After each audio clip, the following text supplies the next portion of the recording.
The widow's hands trembled as she counted the coins for the third time, knowing no matter how many times she repeated the ritual, there would never be enough to save her ranch from the bank.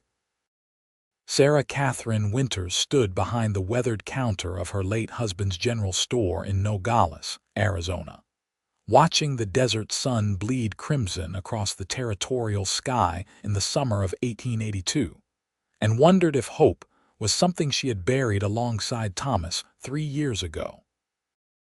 The bell above the door chimed, and a tall figure filled the doorway, his broad shoulders blocking the dying light. Sarah looked up, her breath catching despite herself. The man removed his hat, revealing dark hair that curled slightly at his collar, and eyes the color of the desert sage that grew wild in the arroyos surrounding town.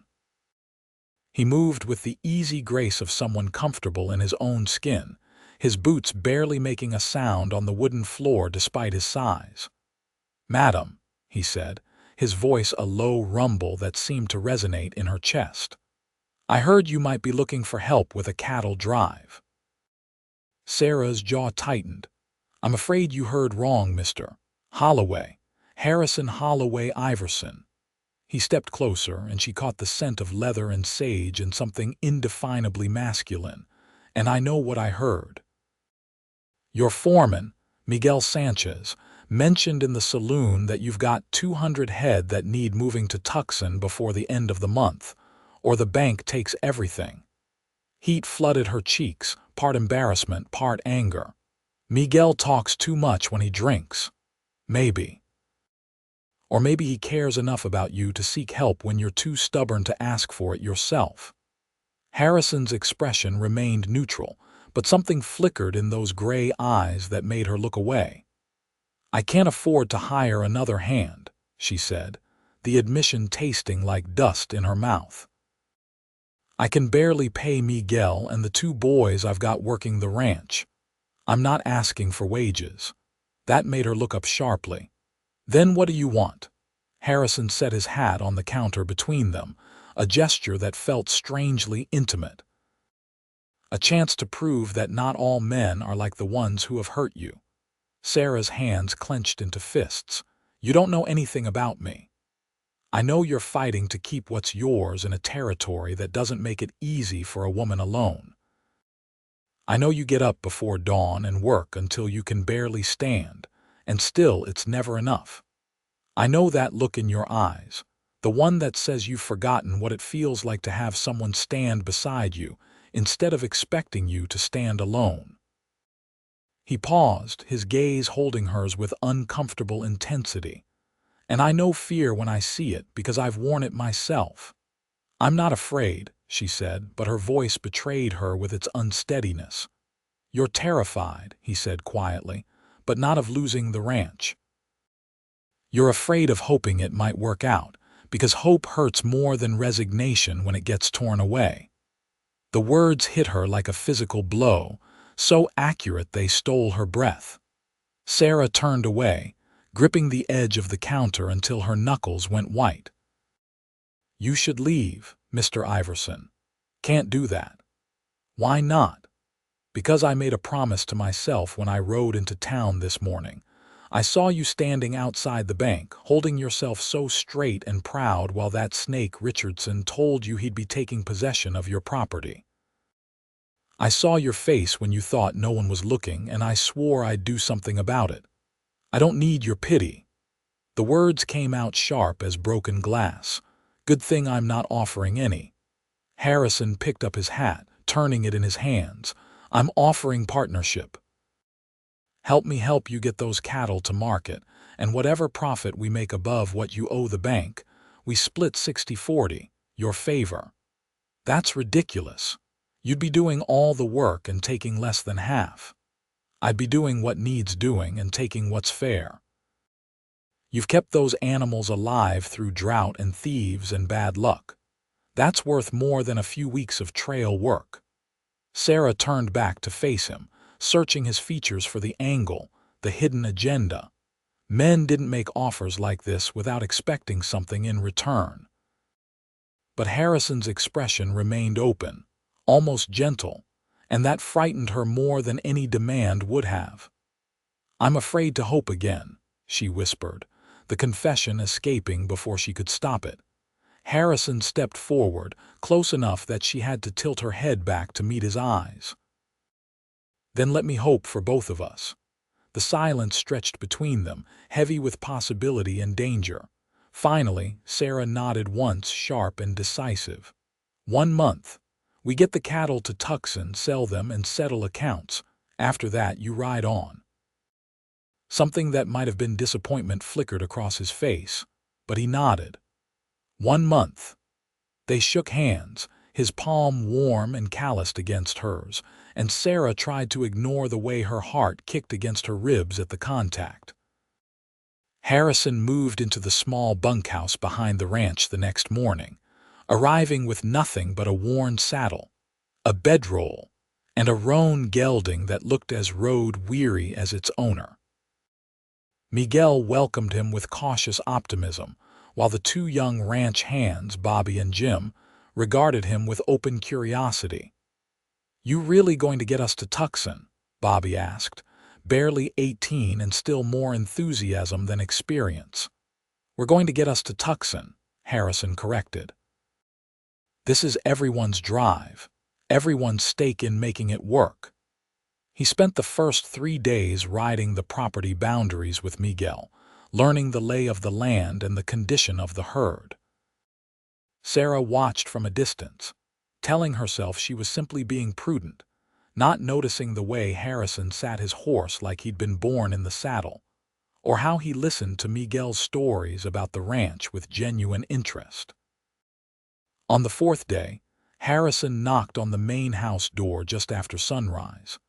Sarah answered, still braiding her honey-colored hair, and felt herself flush when his gaze followed the movement of her fingers. "Thought you might want to ride out with me today," he said. "See how the cattle are shaping up. I have the store to mind. Mrs. Henderson said she'd be happy to watch it for a few hours. I already asked." Sarah's irritation flared. "You have no right to arrange my schedule.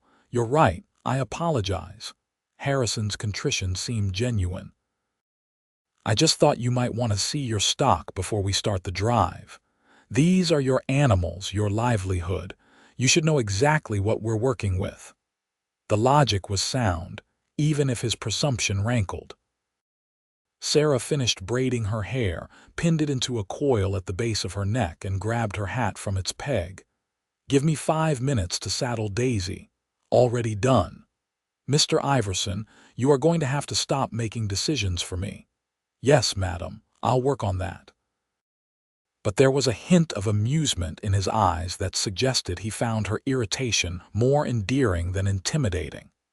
They rode out as the sun climbed over the Santa Cruz Mountains, painting the desert in shades of gold and amber. The cattle were scattered across the scrubland, hardy animals adapted to the harsh Arizona territory. Harrison pointed out which ones would lead the drive, which would need extra watching, his observations sharp and knowledgeable. "You've done this before," Sarah said. "Grew up on a ranch in Texas." "Started driving cattle when I was 14. He was quiet for a moment, his eyes distant. "Lost it all 5 years ago to drought and debt. Watched my father break himself trying to hold onto land that was killing us. Swore I'd never let myself care that much about anything again." "Then why are you here?" Harrison turned to look at her, his expression unguarded. "Because somewhere between Texas and Arizona, I figured out that not caring is just another way of dying. Just takes longer." The honesty in his words made her chest ache. Sarah looked away, focusing on the cattle dotting the landscape like slow-moving clouds. "My husband died trying to break a horse that everyone told him couldn't be broken. Thomas always believed if he just tried hard enough, worked long enough, he could make anything succeed. The horse fell on him, crushed his chest. He was 28 years old. I'm sorry." Everyone was sorry. Sorry doesn't change anything. The bitterness in her voice surprised even her. I loved him, but loving him meant watching him destroy himself chasing dreams that were never going to come true. This ranch, it was his obsession, and now it's my burden. Does it have to be a burden? Sarah's laugh was sharp. What else would you call property that demands everything and gives back barely enough to survive? Home, Harrison said simply. Purpose. Legacy. The thing worth fighting for even when the fight seems impossible. That sounds like something Thomas would have said. Maybe he was right about some things, even if he went about them wrong. They rode in silence for a while, checking the water sources that would determine their route to Tucson. Harrison pointed out that one of the windmills needed repair, and immediately set about fixing it, his movements efficient and practiced. Sarah found herself watching the play of muscles beneath his shirt, the way sweat dampened the fabric between his shoulder blades, and forced herself to look away. "Why haven't you married again?" Harrison asked suddenly, not looking up from his work. "That's a presumptuous question." "You're right, forget I asked." But the question lingered in the air between them. Sarah dismounted, walking to the edge of the stock tank where water trickled from the repaired windmill. Men in this territory want one of two things from a widow. They want her property or they want her body. Sometimes both. None of them want her. Harrison finished tightening the final bolt and straightened, wiping his hands on his trousers. "That's their failure, not yours." "Is it? Maybe I'm just not worth the effort." He was beside her in 3 strides, his hand gentle but firm on her shoulder, turning her to face him. "Don't you ever say that again. You're worth everything, Sarah Catherine Winters. Every dawn you choose to keep fighting. Every time you stand up when it would be easier to stay down. You're the strongest person I've met, and any man too blind to see that doesn't deserve to breathe the same air as you." The intensity in his voice, the fierce conviction in his eyes, made something crack in the careful walls she'd built around her heart. Sarah felt tears prick at her eyes and blinked them back furiously. "You don't know me well enough to say that, maybe not, but I know enough." His thumb traced a small circle on her shoulder, the gesture unconsciously tender. "And I'd like to know more if you'd let me." "This is a business arrangement," she said, but the words lacked conviction. "It could be more. It can't. Won't." She stepped back, breaking the contact. "In 3 weeks you'll be gone, and I'll still be here trying to hold together a life that's falling apart. I can't afford to want something I can't keep." "What if I stayed?" The words hung between them like a prayer. Sarah shook her head, mounting her horse with perhaps more force than necessary. "Let's get back. I've been away from the store too long." They rode home in silence, but the air felt charged, electric with possibility and danger. The preparations for the cattle drive consumed the next 10 days. Harrison proved to be exactly what he'd promised. An experienced trail hand who knew every aspect of moving livestock across hostile territory. He negotiated with the Apache who controlled parts of their route, promising respect for their land and a portion of the profits in exchange for safe passage. He drilled Bobby and Jim on night watch procedures and emergency protocols. He worked alongside Miguel to repair saddles, check horseshoes, and inventory supplies. And every evening, he found some reason to stop by the main house. Sometimes it was a question about the route. Sometimes he brought Sarah wildflowers he'd found growing in impossible places, bright splashes of color against the desert brown. Once, he brought her a book of poetry he'd found in town, its pages worn soft with reading. "I didn't figure you for a poetry reader," Sarah said, turning the book over in her hands. "My mother loved Whitman, used to read to us every evening after supper." Harrison's smile was sad and sweet. "She said poetry was proof that beautiful things could survive in a world that tried to crush them." Sarah opened the book to a random page, finding a passage marked in faded pencil. "I am larger, better than I thought. I did not know I held so much goodness." She looked up at him. "Is this what you think of me?"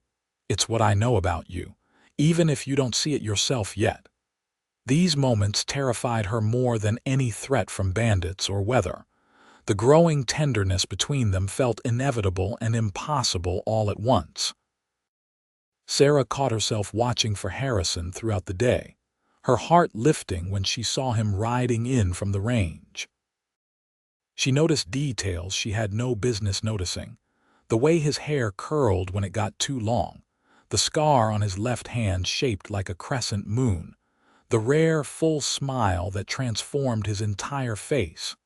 She was falling, and there was nothing to catch her but the hope she'd sworn to abandon.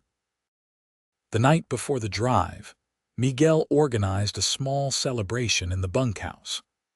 Bobby played a battered guitar while Jim sang off-key, and they passed around a bottle of whiskey that was probably older than both boys combined.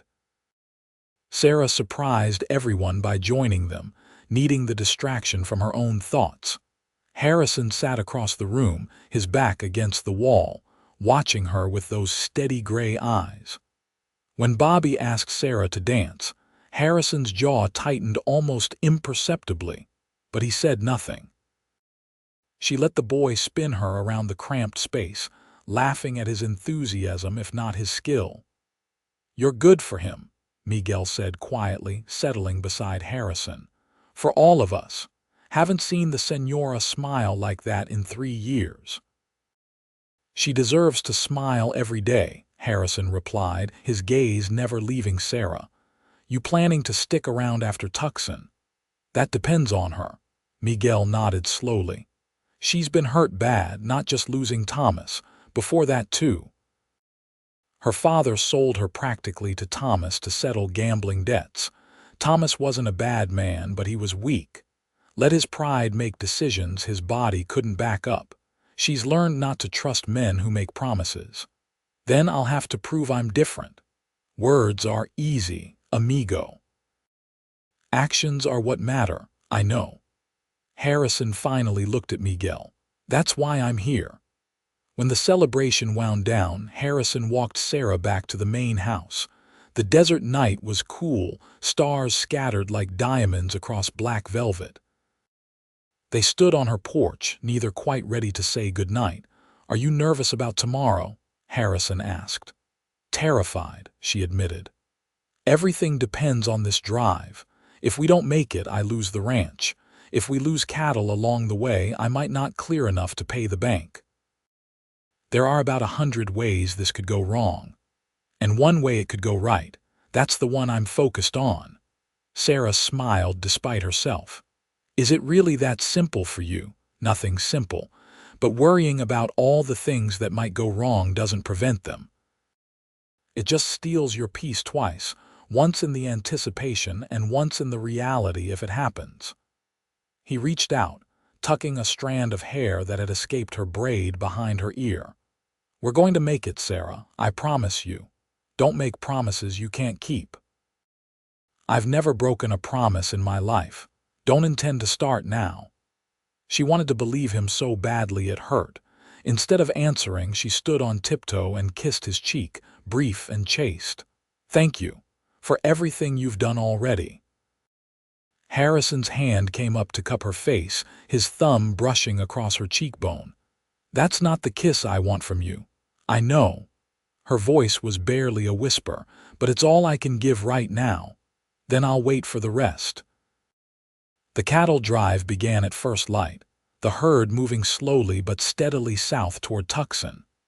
Harrison rode point, setting the pace and choosing the route, while Miguel brought up the rear, keeping the stragglers moving. Bobby and Jim flanked the sides, and Sarah rode wherever she was needed, her rifle ready and her eyes scanning the horizon for trouble. The first 2 days passed without incident, the cattle settling into the rhythm of the drive. They camped at a creek the second night, the water a welcome luxury after the dust of the trail. Sarah helped prepare the evening meal, working alongside the men with practiced ease. "You're good at this," Harrison said, accepting a plate of beans and salt pork. "I've done my share of camp cooking."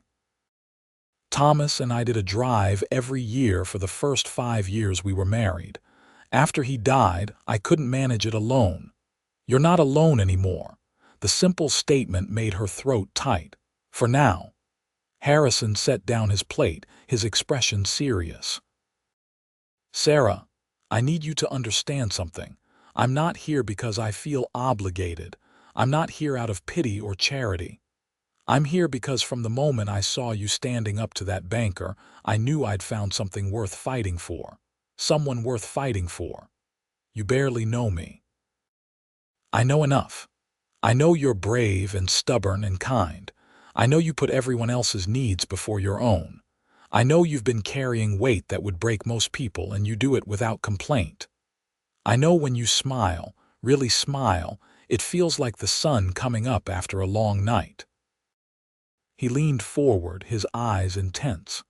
"And I know I want the chance to learn everything else. Every scar, every story, every dream you thought you had to give up." "Harrison."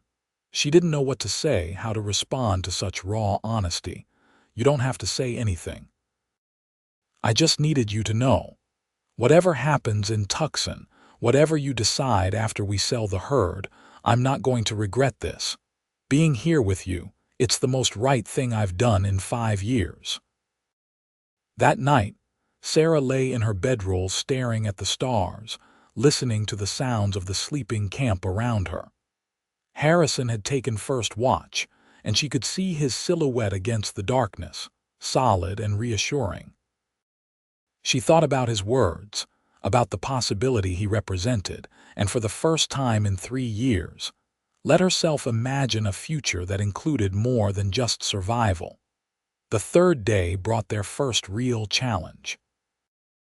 They reached a river crossing that should have been shallow, but recent rains in the mountains had swollen it to twice its normal width. The water ran fast and dark, dangerous for cattle and horses alike. "We'll have to find another way across," Miguel said, studying the churning current. "There isn't another way, not without adding 4 days to the drive," Harrison replied. "We'd run out of water before we reached the next crossing." "Then what do you suggest?" Harrison dismounted, walking along the bank to study the current. "We cross here, but we do it smart. I'll go first with a rope, find the best path and secure a line. Then we bring the horses across one at a time, using the rope as a guide. Once we've got the horses safe, we push the cattle through fast, using the horses to guide them." "That's dangerous," Sarah said. "If you get swept downstream." "I won't." Harrison checked his saddle cinch, his movements calm and methodical.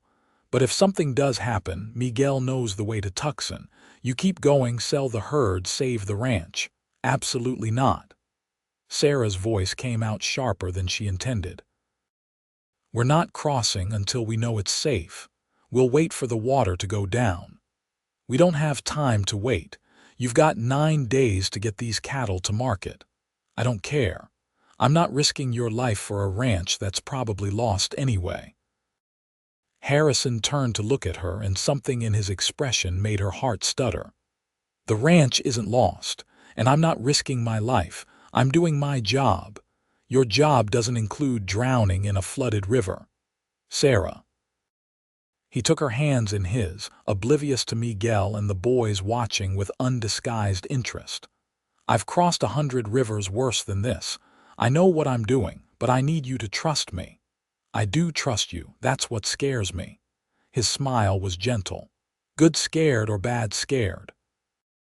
"I don't know yet." Harrison squeezed her hands once, then released her and mounted his horse. He secured one end of a rope to a sturdy tree, coiled the rest around his saddle horn, and urged his gelding into the water. Sarah's heart climbed into her throat as horse and rider entered the current, water rising quickly to the gelding's chest. The crossing was nerve-wracking. Harrison made it look easy, but Sarah saw the moments when the current tried to push them downstream. the way the horse had to swim in places rather than walk. When they reached the far side, Harrison secured the rope and waved them forward.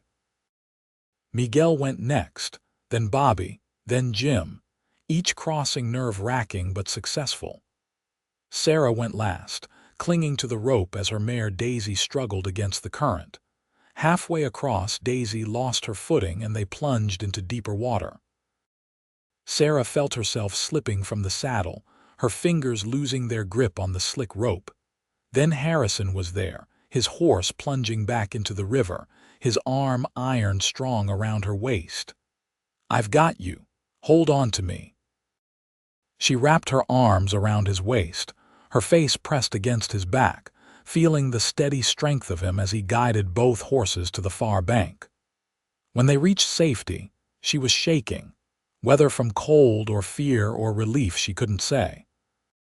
Harrison dismounted and lifted her down from his horse, his hands gentle on her waist. "You're all right. You're safe. You came back for me." "Of course I came back for you. Did you think I wouldn't?" Sarah looked up at him, water dripping from her hair, her clothes soaked through, and felt something fundamental shift inside her chest. "I thought maybe you'd let Miguel do it. He's closer, a better swimmer." "Sarah." Harrison's voice was rough. "I will always come for you, always. You need to understand that." She kissed him then, rising on her toes to press her mouth to his, salt and river water and something sweet and desperate mingling between them.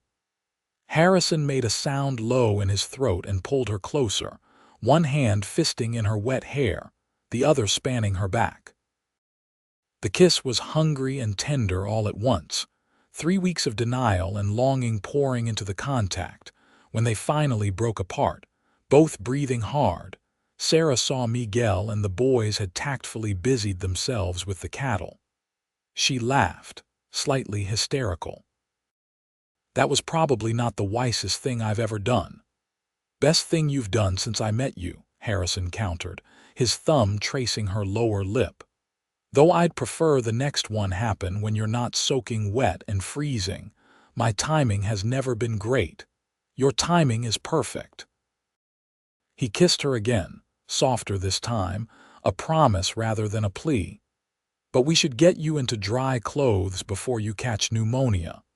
The rest of the day passed in a haze. Sarah changed into dry clothes, but she couldn't shake the memory of Harrison's kiss, the way he'd held her like she was something precious and fragile and infinitely valuable. She caught him watching her throughout the afternoon, his expression tender in a way that made her breath catch. That evening, after the cattle had settled and the others had gone to sleep, Harrison came to where Sarah sat staring into the dying fire. "Can't sleep?" he asked, settling beside her. "Too much on my mind. Anything you want to talk about?" Sarah was quiet for a long moment. "When Thomas died, I thought my life was over. Not in a dramatic, romantic way, just over. Like the story had ended and I was just waiting through the epilogue until I could stop pretending." She looked at him, the firelight casting shadows across his face. "Then you walked into my store, and suddenly there's this possibility of chapters I never thought I'd get to write." "What kind of chapters?" "The scary kind. The ones where I let myself want things, let myself care about someone knowing I might lose them. Let myself believe that maybe, just maybe, life could be more than just surviving." Harrison took her hand, his fingers threading through hers. "Life should be more than surviving. It should be waking up excited for the day. It should be laughter and plans and the kind of love that makes you grateful you kept breathing through the hard parts." "Is that what you want, with me?" "Yes." No hesitation, no equivocation. "I want every morning and every evening. I want to build something with you that lasts. I want to be the reason you smile, and I want you to be my reason for everything." Tears spilled down Sarah's cheeks, catching the firelight. "I'm afraid I don't know how to do this anymore, how to be someone's partner, their person. Then we'll figure it out together." Harrison brushed away her tears with gentle fingers. You said you were afraid to hope. I understand that. Hope is terrifying because it makes you vulnerable. But Sarah, a life without hope is just existence, and you deserve so much more than that. What if it doesn't work?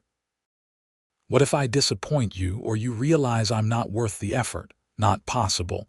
You're already worth everything. He pulled her close, and she went willingly, resting her head against his shoulder. I know you're scared, but I'm here and I'm not going anywhere. We take it one day at a time, one moment at a time, and we build something worth keeping. I want to believe that. Then start. Right now. Believe that tomorrow the sun will come up and we'll be one day closer to Tucson. Believe that we're going to sell those cattle and save your ranch. Believe that when this drive is over, we're going to have the conversation about what comes next, and it's going to have a good answer. Sarah tilted her face up, meeting his eyes in the firelight. What if I told you I'm already starting to believe? Harrison's smile was sunrise bright. Then I'd say we're making progress. He kissed her again, slow and deep, and Sarah let herself sink into it, into him, into the possibility of a future she'd stopped dreaming about. When they finally parted, she stayed in his arms, listening to his heartbeat steady beneath her ear, and thought that maybe, just maybe, hope wasn't such a dangerous thing after all. The next 5 days tested them all. They faced a dust storm that scattered part of the herd, requiring hours of work to round them all up again.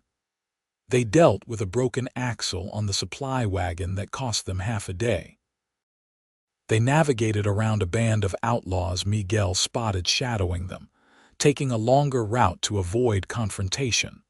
Through it all, Harrison remained steady, his confidence never wavering even when circumstances grew dire. And Sarah found herself leaning into that strength, not because she couldn't handle things herself, but because sharing the burden made it lighter. She saw Harrison do the same, asking her opinion on decisions, deferring to her knowledge about individual animals in the herd, treating her as the equal partner she was. "You're different with him," Miguel observed one evening as they watched Harrison working with Bobby to repair a saddle. "Lighter somehow. Is that a bad thing?" "It's a very good thing, Senora. You've carried heavy for too long. It's good to see you let someone else help." "I'm not sure I know how to do this," Sarah admitted. "How to be with someone without losing myself." Miguel smiled, his weathered face creasing with warmth. "You don't lose yourself, Senora. You find the parts of yourself you'd forgotten existed, the parts that can laugh and dream and love. That's not loss. That's reclamation." On the 8th day, they reached the outskirts of Tucson. The cattle were road-weary but in good condition, and Harrison negotiated with the stockyard manager for permission to hold them overnight while they arranged the sale. They booked rooms at a modest hotel, and Sarah luxuriated in a real bath, washing away 9 days of trail dust and exhaustion. She dressed carefully that evening in the one good dress she'd packed, a simple blue cotton that matched her eyes. When she descended to the hotel dining room, she found Harrison waiting, cleaned up and looking unfairly handsome in a pressed shirt and vest. "You look beautiful," he said, rising to pull out her chair. "You clean up pretty well yourself." They ordered dinner, but Sarah could barely eat, her stomach in knots. Tomorrow they would sell the herd. Tomorrow she would know if she'd saved the ranch or lost everything. Tomorrow she would have to make a decision about Harrison, about them, about a future that felt simultaneously too close and impossibly far away. "Sarah." Harrison reached across the table, taking her hand. "Whatever happens tomorrow, we'll handle it, together." What if the cattle don't sell for enough? What if all of this was for nothing? Then we'll figure out plan B, but I don't think that's going to happen. I've already had 3 buyers asking about them. Good quality cattle are hard to come by, and yours are some of the best I've seen. "You're just saying that to make me feel better." "I'm saying it because it's true. You've done good work, Sarah. Your ranch, your herd, it's something to be proud of. After dinner, they walked through the streets of Tucson, the evening air cooling rapidly as the sun set. Harrison kept her hand tucked in the crook of his elbow, and Sarah felt something settle inside her, a rightness she hadn't experienced in years. "Tell me about your family," she said. "You mentioned your mother and the ranch in Texas, but not much else. Not much else to tell." "My father was a hard man, determined to wring success from land that didn't want to cooperate. My mother was his opposite, soft where he was hard, patient where he was demanding. I have two sisters, both married now with families of their own back in Texas. After we lost the ranch, I couldn't stay. Everywhere I looked reminded me of failure. So you've been drifting, working ranches, doing trail drives, anything to keep moving. I told myself I didn't want roots, didn't want the responsibility of caring about something I could lose." He stopped walking, turning to face her. "Then I met you, and suddenly roots don't sound like a trap anymore. They sound like home. Harrison." Sarah's throat tightened with emotion. "I love you," he said simply. "I know it's fast. I know we've only known each other a few weeks, but I've never been more certain of anything in my life. You're what I've been looking for without knowing I was searching. You're where I want to plant roots and build a life and grow old watching sunsets from a porch we share. I love you too." The words escaped before she could stop them, but Sarah found she didn't want to stop them. They felt right, true, like something that had always existed waiting to be spoken aloud. "I'm still scared, but I love you and I want to try. I want to believe we can make this work." Harrison cupped her face in his hands, his eyes shining with emotion. "We can. We will. I promise you, Sarah Catherine Winters, I will spend every day for the rest of my life proving that your hope was worth the risk." He kissed her there on the street, and Sarah kissed him back, pouring everything she felt into the contact. When they finally broke apart, she was laughing and crying all at once, overwhelmed by the enormity of what they were beginning. "Take me back to the hotel," she whispered against his mouth. Harrison's eyes darkened with understanding. "Are you sure?" "I've never been more sure of anything."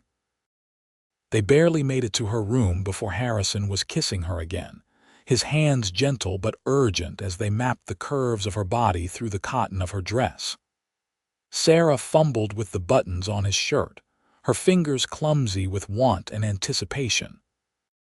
When skin finally met skin, they both gasped at the contact. "I want you," she breathed against his neck. "I want all of you." Harrison lifted her in his arms, carrying her to the bed with a tenderness that made her heart ache.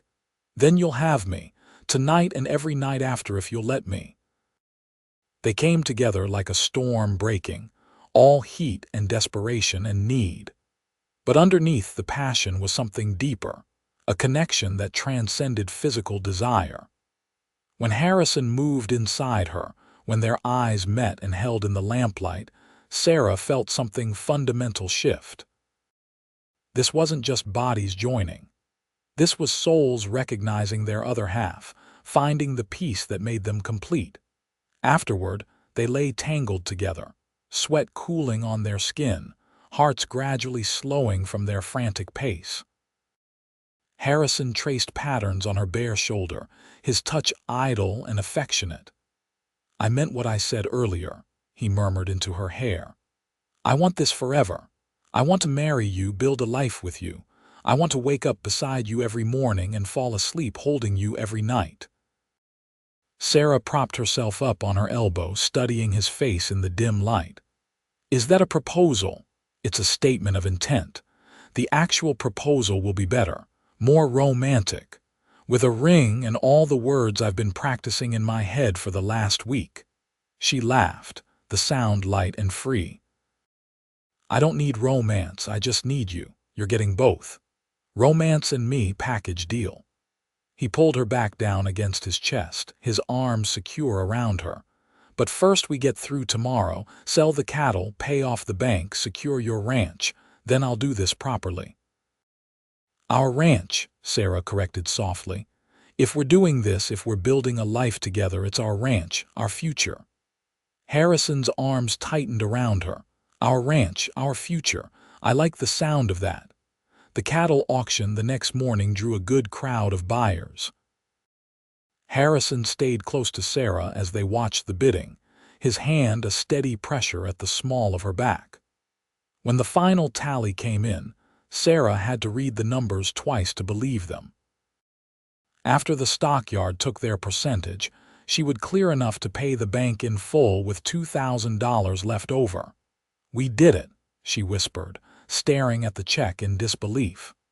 "We actually did it." Harrison swept her into his arms, spinning her around despite the curious looks from other ranchers. "You did it. You saved your ranch." "Our ranch," she corrected, pressing her forehead against his. "I couldn't have done this without you." "Partners," he agreed, setting her back on her feet. "In ranching and everything else." They took care of business quickly, paying Miguel and the boys their wages plus generous bonuses. Miguel accepted his money with a knowing smile. "So the cowboy stays?" he asked Sarah. "The cowboy stays," she confirmed, glancing at Harrison with undisguised affection. "Good. The ranch needs a man's hand, and you need someone who sees you properly." They made the journey back to Nogales in record time, eager to return home and begin their new life together. Sarah went straight to the bank, marching into Richardson's office with her head held high and the check clutched in her hand. "I believe this settles our account," she said, placing the check on his desk with perhaps more force than necessary. Richardson's face went through several interesting color changes as he examined the check. "This appears to be in order," he said stiffly. "I'll have the paperwork drawn up releasing the lien on your property." "Our property," Sarah corrected, glancing back at Harrison, who waited in the doorway. "My partner and I will expect those papers by the end of the week." Outside, Harrison caught her around the waist, pulling her close. "Did you see his face when you said partner? I thought he might choke." "Good, let him choke. Let the whole town know you're staying and we're partners, and anyone who has a problem with it can take it up with me." "Fierce," Harrison said approvingly. "I like it." The next few weeks passed in a flurry of activity. Harrison moved his few possessions into the main house, and Sarah discovered the strange joy of sharing her space with someone. They fell into routines, Harrison making coffee each morning while Sarah prepared breakfast, taking turns with evening chores, sitting together on the porch after dinner to watch the sunset paint the desert in impossible colors. Miguel and the boys accepted Harrison's permanent presence with easy welcome. Bobby and Jim looked up to him, soaking up his knowledge about ranching and livestock. Miguel treated him like the son he'd never had, teaching him the particulars of Sarah's ranch while learning from Harrison's broader experience. One evening, about a month after they returned from Tucson, Harrison saddled 2 horses and asked Sarah to ride out with him. They traveled to a spot overlooking the ranch, where the land stretched out before them in all its harsh, beautiful glory. "I used to come here when things got bad," Sarah said, dismounting to stand at the edge of the overlook. "It reminded me that the world was bigger than my problems." "It's a good spot." Harrison came to stand behind her, his arms wrapping around her waist, his chin resting on top of her head. "Perfect for what I have in mind." "And what's that?" He turned her in his arms, then dropped to one knee.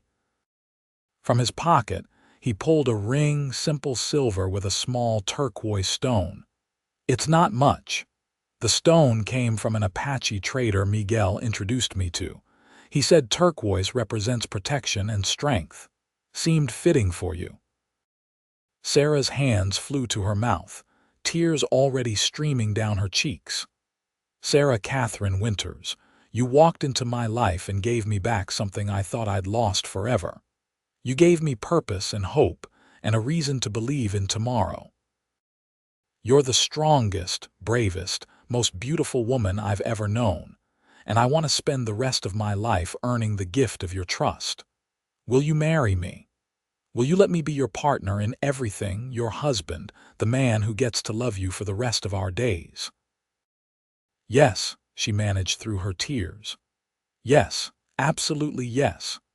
Harrison slipped the ring onto her finger, then stood and kissed her, deep and thorough and full of promise.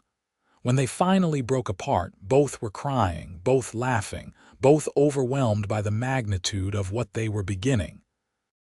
"When?" Harrison asked. "I don't want to wait. I've already waited my whole life to find you. 2 weeks. Just enough time to arrange things properly. I want Miguel to stand with us, and Mrs. Henderson has been hinting that she'd love to help plan a wedding." 2 weeks, Harrison agreed. "And then you'll be Sarah Iverson." "Sarah Catherine Iverson," she corrected. "I'm keeping the Catherine. It was my mother's name." Sarah Catherine Iverson. Perfect. They were married on a brilliant October afternoon in the small church in Nogales, with half the town in attendance. Sarah wore a cream-colored dress that Mrs. Henderson insisted on buying her, and Harrison wore a new suit that made him look impossibly handsome. Miguel walked Sarah down the aisle in the absence of her father, his eyes suspiciously bright. Bobby and Jim served as groomsmen, trying to look solemn and mostly succeeding, when the preacher asked if Harrison would take Sarah as his lawfully wedded wife. His "I do" rang through the church, clear and certain. When Sarah gave her own vows, her voice steady and strong, Harrison's smile was bright enough to power the sun. The reception was held at the ranch, with tables set up in the yard and a fiddle player Miguel knew providing music. They danced their first dance as husband and wife while the assembled guests cheered, Harrison holding Sarah like she was made of precious glass. "Happy?" he asked, spinning her gently. "Happier than I knew was possible. You kept your promise." "Which one?" "You hoped for both of us until I could hope again on my own." She stretched up to kiss him, not caring who saw, "And you gave me a reason to believe that hope was worth the risk. You were always worth the risk, worth everything." Harrison pulled her closer, his lips against her ear. "And this is just the beginning, Mrs. Iverson. We've got decades ahead of us to build something beautiful." The party lasted well into the evening, but eventually, Harrison and Sarah slipped away to the main house, now truly their home. Inside, Harrison lifted her in his arms, carrying her over the threshold despite her laughing protests. "Tradition," he said, setting her down gently in their bedroom. "And I intend to honor every tradition when it comes to showing you how much I love you." He proved that statement thoroughly over the next hours, learning her body with reverent attention, bringing her to peaks of pleasure she'd never imagined. When they finally lay spent and satisfied, tangled together in sheets that smelled of lavender and love, Sarah felt complete in a way she'd never experienced before. "I love you," she whispered into the darkness. "I love you," Harrison replied, his hand finding hers beneath the covers, their wedding rings clicking softly together. "Today, tomorrow, and all the days after." The first year of their marriage was not without challenges. There was a hard winter that tested their resources and resilience. There were disagreements about ranch management, heated discussions that sometimes ended with one of them sleeping on the couch. There were moments when Sarah's old fears resurfaced, when she pulled away convinced Harrison would realize his mistake and leave. But every time doubt crept in, Harrison was there to chase it away. With patient words and steady actions, he proved again and again that he was staying, that she was enough, that their life together was exactly what he wanted. In the spring, Sarah missed her monthly courses. She said nothing at first, afraid to hope, afraid to jinx the possibility. But when she missed a second month and her body began to show other telltale signs, She could no longer deny what was happening. She told Harrison one evening after dinner, simply and directly, "I'm pregnant." Harrison went very still, his fork suspended halfway to his mouth. "You're sure?" "As sure as I can be without seeing a doctor. All the signs are there." He set down his fork carefully, then crossed to her in 2 long strides, dropping to his knees beside her chair. His hands went to her still flat stomach, reverent and wondering. "We're having a baby." "Yes." Sarah's voice shook with emotion. "Are you happy?" "Happy." Harrison looked up at her, his eyes shining with unshed tears. "Sarah, I'm beyond happy. I'm terrified and thrilled and so grateful I can barely breathe. We're going to have a baby, our baby." He kissed her stomach, then her mouth, tender and sweet. "Thank you. Thank you for this gift, for trusting me enough to build this life with me." "I'm scared," she admitted. "Childbirth is dangerous. Women die. What if something goes wrong?" "Then we'll handle it together. But nothing is going to go wrong. You're strong and healthy, and we'll make sure you have the best care possible." He pulled her into his lap, cradling her close. "We're in this together, remember. You don't have to be scared alone anymore." The pregnancy progressed smoothly. Sarah continued working the ranch through her first months, only gradually scaling back as her belly swelled. Harrison became comically overprotective, hovering whenever she lifted anything heavier than a book, insisting she rest when she showed any sign of fatigue. "I'm pregnant, not an invalid," she told him one afternoon when he refused to let her help with fencing repairs. "I know. But you're carrying our child, and I'm not taking any chances with either of you." Miguel found their dynamic endlessly amusing, telling Sarah that she'd turned the tough cowboy into a mother hen. But underneath, the teasing was genuine affection and excitement. The whole ranch seemed to hold its breath in anticipation of the new arrival. Sarah went into labor on a cold March morning in 1884, nearly 2 years after Harrison had walked into her store and changed everything. The labor was long and difficult, lasting almost 20 hours. Harrison stayed with her throughout, holding her hand, wiping her brow, talking her through the worst of the pain. When their son finally arrived, squalling and red-faced and perfect, Harrison cried openly, cradling the tiny bundle against his chest with infinite gentleness. "He's beautiful," he breathed. "Sarah, he's absolutely perfect. Let me see him." Sarah held out her arms, and Harrison carefully placed their son against her chest. She studied the tiny features, already seeing traces of Harrison in the shape of his mouth, the set of his ears. "Hello, little one. We've been waiting for you. What should we name him?" Harrison asked, perched on the edge of the bed, one arm around Sarah, the other hand cradling their son's head. "I was thinking Henry Thomas Iverson." She looked up at Harrison. "Henry for a fresh start, Thomas, to honor the past." "If that's all right with you." "It's perfect. Henry Thomas Iverson." Harrison kissed her forehead, then their son's. "Welcome to the world, Henry. Your mother and I have been hoping for you." The adjustment to parenthood was both harder and easier than Sarah expected. Henry was a colicky baby, prone to crying fits that nothing seemed to soothe. Sarah spent countless nights walking the floor with him, exhausted and frustrated and desperately in love all at once. Harrison took his share of night duties, often more than his share, insisting Sarah needed rest to recover from childbirth. "I don't know how people do this multiple times," Sarah said one particularly difficult night, bouncing Henry against her shoulder while he screamed. "Because the good moments outweigh the hard ones," Harrison said, taking Henry from her. "Go back to bed, I've got him. You have to be up early for the spring roundup. I'll survive. You need sleep more than I do right now." Watching Harrison with their son, the infinite patience he showed, the gentle confidence in his handling of the tiny human they'd created, Sarah fell in love with him all over again.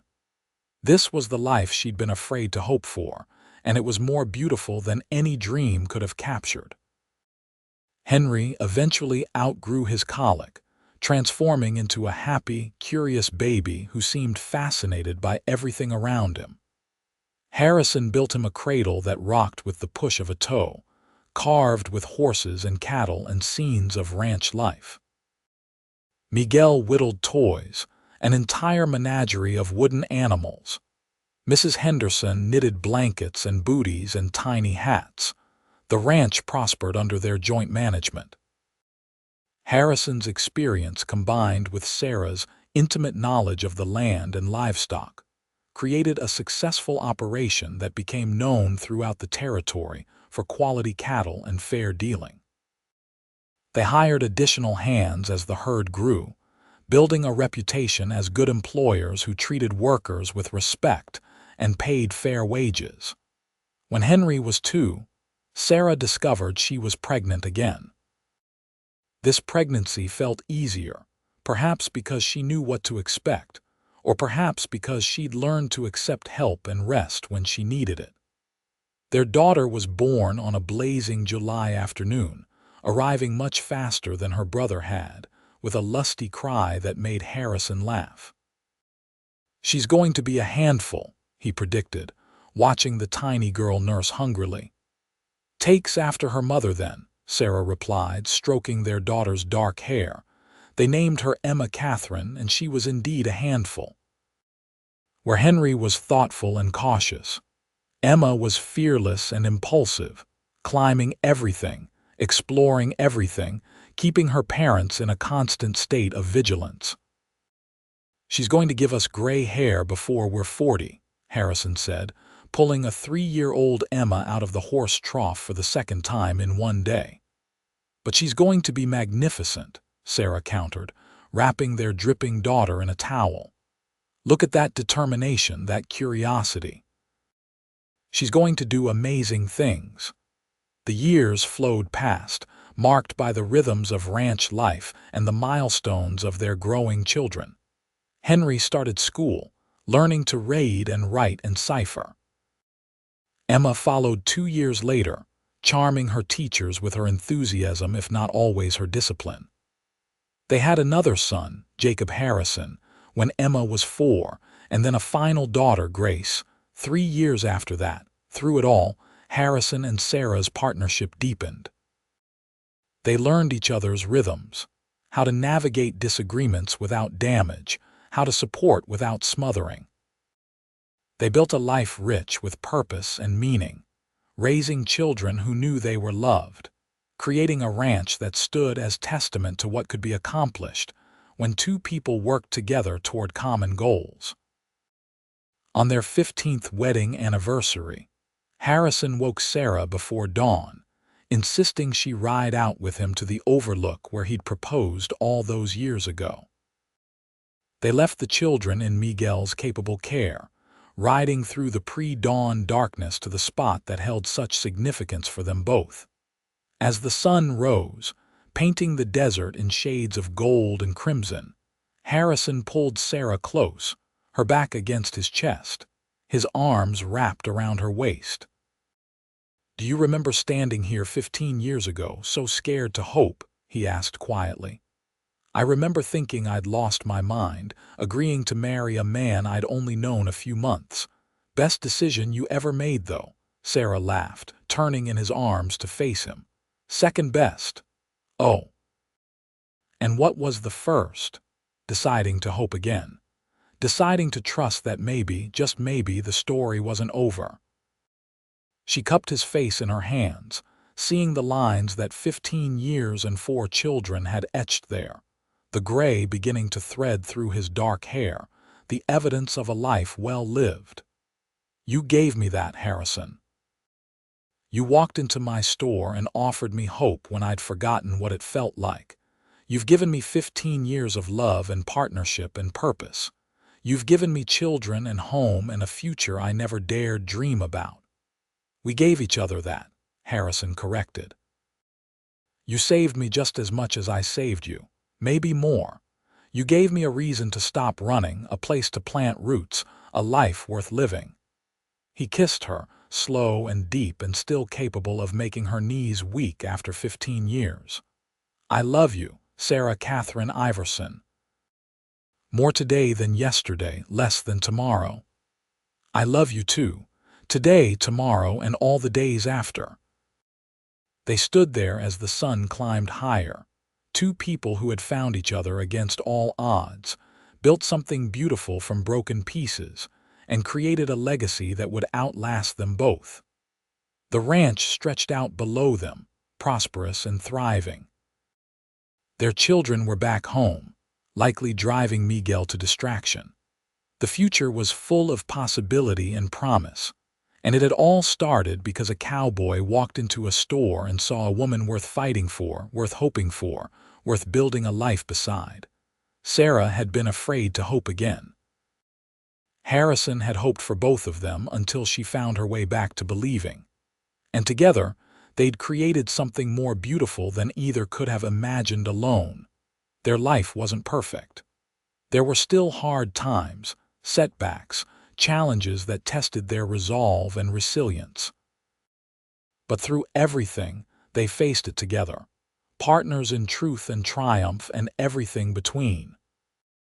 They watched their children grow, Henry following in his father's footsteps to become a skilled rancher, Emma defying expectations to become a teacher, Jacob splitting his time between ranching and the law, Grace discovering a talent for medicine.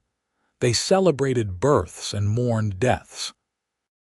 They watched the territory change around them, civilization creeping in to tame the wild edges. They grew old together, their bodies accumulating the scars and aches of a life fully lived, but their love never diminishing, never fading.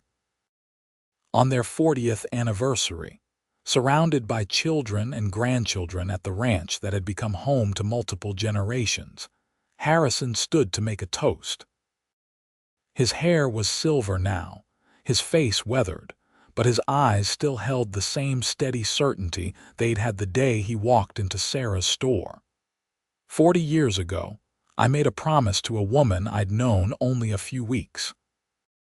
I promised her that hope was worth the risk, that we could build something lasting, that love was strong enough to overcome fear.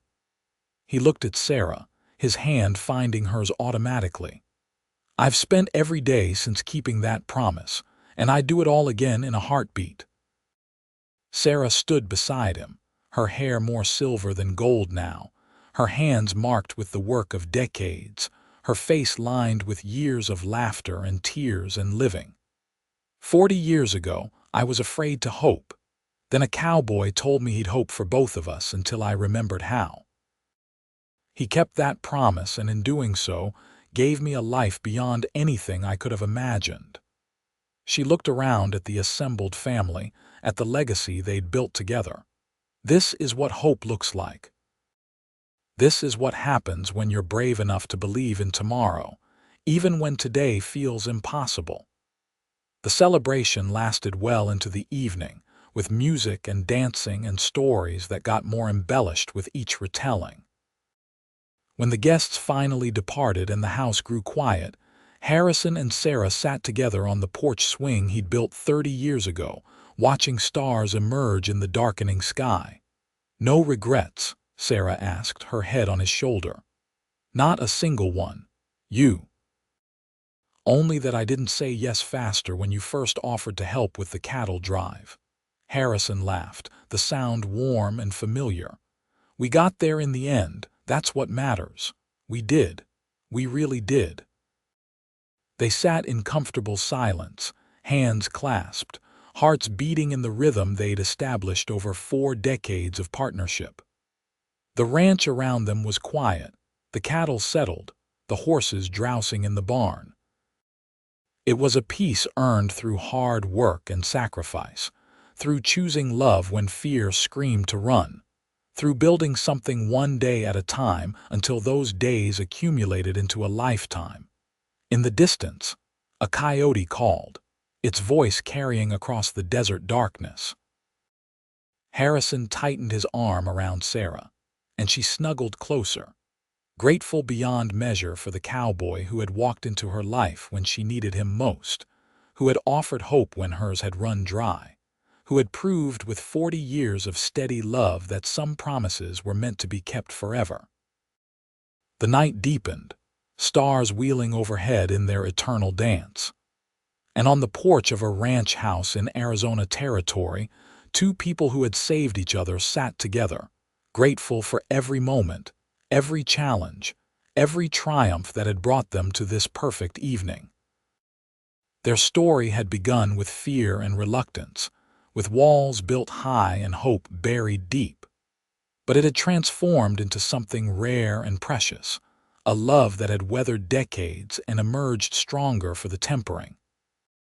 As they finally rose to head inside, Sarah paused at the door, looking back at the land spread out before them, silvered by moonlight. "Thank you," she whispered, "for everything, for hoping when I couldn't, for staying when I expected you to leave, for loving me enough to be patient while I learned to love myself again." Harrison kissed her temple, his lips gentle against her hair. "Thank you for letting me, for being brave enough to try, for building this life with me." He opened the door, gesturing her inside with courtly grace that 40 years hadn't diminished. "Now come to bed, Mrs. Iverson. We've got tomorrow to look forward to and all the tomorrows after that." Sarah smiled, taking his offered hand, feeling the calluses that matched her own, the strength that had never wavered, the love that had transformed everything. "All the tomorrows," she agreed. "Together." They closed the door on the night, on the ranch they'd built, on a legacy that would outlive them both. Inside, the house held 40 years of memories, of laughter and tears, of children raised and dreams realized, of hope reborn and love triumphant. And in the master bedroom, two people who had found each other when both were lost climbed into bed, fitting together as naturally as breathing, and fell asleep holding hands, hearts full, souls content, and grateful beyond words for the day a cowboy had walked into a store and offered to hope for both of them.